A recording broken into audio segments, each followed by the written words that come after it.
चीनी बहरान का जिम्मेदार कौन? बरामद करने की इजाज़त किसने दी? क्या सारी जिम्मेदारी नून लीग के सर? एहसन इकबाल ने असल कहानी बता दी। क्या पीपल्स पार्टी असल मुजरिम? मुल्क में चीनी के बहरान का जिम्मेदार कौन है? इस सवाल के जवाब में नून लीग के सीनियर रहनुमा एहसन इकबाल ने कहा है कि चीनी बरामद करने की इजाज़त पीपल्स पार्टी के नवीद कमर की वजारत ने दी। सारी जिम्मेदारी नून लीग नहीं उठा सकती। हर शोबे में माफियाज पैदा हो गईं। मुल्क को उनके कब्जे से आज़ाद कराना होगा। टैक्स लगाने से मुतालिक हर फैसले में इत्तेहादी जमातें बराबर की जिम्मेदार हैं। यह अच्छी बात नहीं कि हुकूमत के मज़े लें। जब फैसलों का दिफा करने का वक्त आए तो कह दें हम तो वहाँ तमाशा देख रहे थे। दूसरी जानिब नून लीगी रहनुमा की बात के रद्द-ए-अमल में तर्जुमान पीपल्स पार्टी सेनेटर वकार मेहदी ने कहा है कि इसमें कोई शक नहीं कि साबका मखलूद हुकूमत में वजारत तिजारत पाकिस्तान पीपल्स पार्टी के पास थी। लेकिन ये बात जहन में रखनी चाहिए कि माशी पॉलिसियों से मुतालिक अहम फैसले नून लीग की हुकूमत करती थी। इस तरह के मामलात मुल्क की माशी पॉलिसियों से मुतालिक हैं जिनके मामलात का फैसला साबिक वफाकी वजीर ख़जाना और आखिर में वजीर आज़म ने किया और इन दोनों का ताल्लुक PML नून से था।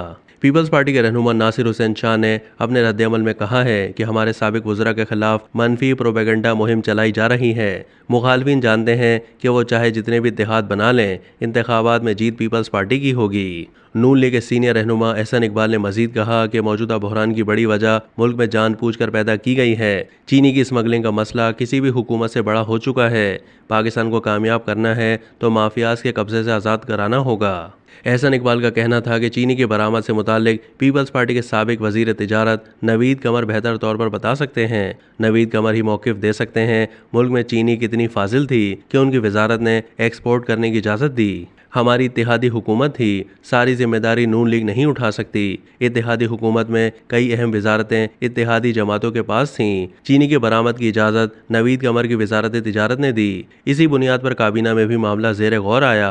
नवीद कमर ही बेहतर बता सकते हैं किन बुनियादों पर चीनी की बरामद की इजाज़त दी गई। वजारत तिजारत ने यकीनन वज़ीर आज़म शहबाज शरीफ को यकीन दिलाया होगा कि मुल्क में चीनी के इजाफी ज़खायर मौजूद हैं। अगर बरामद करने की इजाज़त दी जाए तो चीनी की कीमतें मुतासिर नहीं होंगी। चीनी बहरान की जिम्मेदार वजारत तिजारत है जो नवीद कमर हैंडल कर रहे थे। वजारत तिजारत ही फैसला करती है किस चीज़ को दरामद और किस चीज़ को बरामद करना है। उसकी समरी पर ECC या काबीना में फैसले होते हैं। एहसन इकबाल का कहना था कि स्मगलिंग, कार्टेलाइजेशन और माफियाज का जोर तोड़ना होगा। हर शोबे में माफियाज पैदा हो गई हैं जो रियासत को यरगमाल बना रही हैं। रियल इस्टेट के एक बड़े सरगने ने IT में 15 साल से एक लाइसेंस लिया हुआ है जिसे ना वो इस्तेमाल करते हैं। 15 साल से उनका लाइसेंस चल रहा है और इसे ऑक्शन भी नहीं किया जा सकता। मैं इस बात की खोज लगाने की दावत देता हूँ कि कौन से रियल एस्टेट माफिया ने बैंड विड्थ ली हुई है लेकिन इसे इस्तेमाल नहीं कर रहे, बल्कि 15 साल से इस पर उनके पास सिंध हाई कोर्ट का स्टे ऑर्डर है। एहसन इकबाल ने कहा कि माफियाज रियासत के इदारों को इस्तेमाल करके अपने मफादात पूरे कर रही हैं। PTI हुकूमत IMF से जो मुआहदे करके गई, हम उसे इनहराफ नहीं कर सकते। रुपये की कदर नीचे जाने की बड़ी वजह वो बेयकीनी है जो मुल्क में पैदा की जाती है। पिछले कई अशरों से बिजली चोरी का बोझ बिजली का बिल देने वालों पर डाला जा रहा है। हम बहैसियत कौम टैक्स नहीं देते हैं। हुकूमत पेट्रोल की कीमतों और बिजली के बिलों में टैक्स शामिल करके रेवेन्यू बढ़ाती है। उन्होंने कहा कि शहबाज शरीफ ने इत्तेहादियों को एतमाद में लिए बगैर कोई कदम नहीं उठाया। टैक्स लगाने से मुतालिक हर फैसले में इत्तेहादी जमातें बराबर की जिम्मेदार हैं।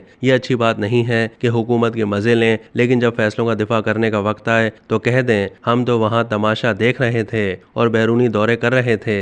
पीपल्स पार्टी सिंध के जनरल सेक्रेटरी सेनेटर वकार मेहदी ने कहा है कि अगर मौजूदा दौर में चीनी की कीमतें ज़्यादा हैं तो ये मुल्क में मौजूदा महंगाई से मुतालिक मामला है और PML नून को इस मामले पर बेहतर जवाब देना चाहिए, क्योंकि गुज़िश्ता सेटअप में वजारत उज़्मा के अलावा अहम वजारतों बशमूल ख़जाना, मनसूबाबंदी, तरक्की और पेट्रोलियम का कलमदान उनके पास था। एहसन इकबाल को हुक्मरानी से मुतालिक ऐसे मसाइल के लिए साबिक इत्तेहादियों पर इल्ज़ाम नहीं लगाना चाहिए, क्योंकि मखलूद हुकूमत इज्तिमाई जिम्मेदारियों के उसूल को कबूल करने के लिए होती है। उन्होंने यह भी याद दिलाया कि साबिक वज़ीर आज़म शहबाज शरीफ ने कौमी असम्बली में अपनी अलविदाई तकरीर में वज़ीर तिजारत की हैसियत से अपने काबीना के साथी के तौर पर नवीद कमर की कारकर्दगी और दानिशमंदी की खास तौर पर तारीफ की थी, जबकि मुस्लिम लीग नून से ताल्लुक़ रखने वाले अपने काबीना के किसी साथी का जिक्र तक नहीं किया।